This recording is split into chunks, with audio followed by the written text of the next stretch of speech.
Assalamualaikum warahmatullahi wabarakatuh. Nama saya Nafikri Nafiatun Amanah, NIM 2011290024. Saya dari kelas 3A, Prodi Tadris Bahasa Indonesia. Nah, sekarang kita akan belajar tentang afiks bahasa Indonesia.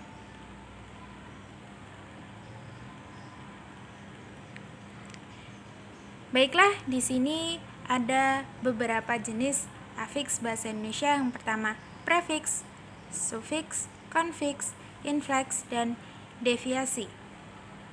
Mari kita ke pembahasan.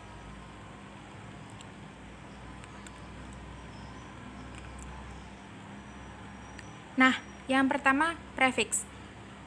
Awalan atau prefiks adalah sebuah afiks yang dibubuhkan pada awal sebuah kata dasar. Kata awalan sendiri diserap dari bahasa Arab, yaitu kata awal, yang terdiri dari kata dasar awal yang berarti awal dan akhiran atau an. Pertengahan bahasa Indonesia terutama banyak menggunakan awalan untuk menunjukkan sebiji kata. Contoh prefiks awalan: me, ber, pe, per, te, ter, dan ke.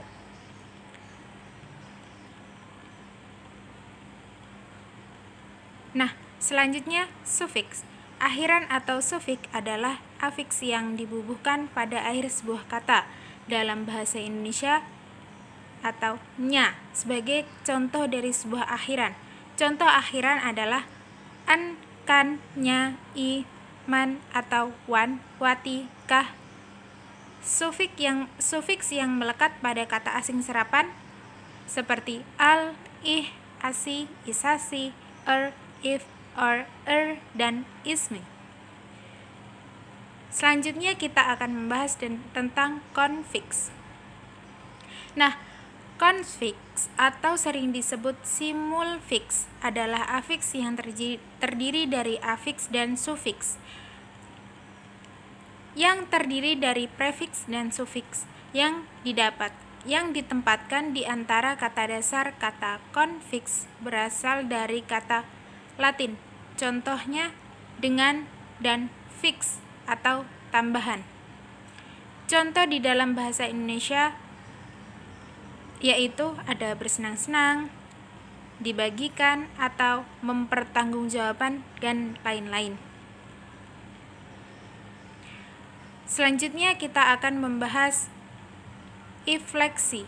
Infleksi adalah suatu proses penambahan morfem infleksional sebuah kata yang mengandung indikasi gramatikal seperti jumlah, orang, gender, tense, atau aspek, dibandingkan dengan derivasi menghasilkan kata baru dari suatu kata dasar yang kadang mengubah kelas kita seperti perubahan kata benda menjadi kata kerja. Dan yang terakhir, mari kita bahas yang berjudul derivasi. Dalam ilmu linguistik, derivasi adalah proses pembentukan kata yang menghasilkan lексem baru. Pembentukan derivasi bersifat tidak dapat diramalkan. Konsep derivasi terbentuk dengan kaidah sintaktik, tidak otomatis, tidak sistematis, bersifat opsional atau sporadis, serta mengubah identitas leksikal.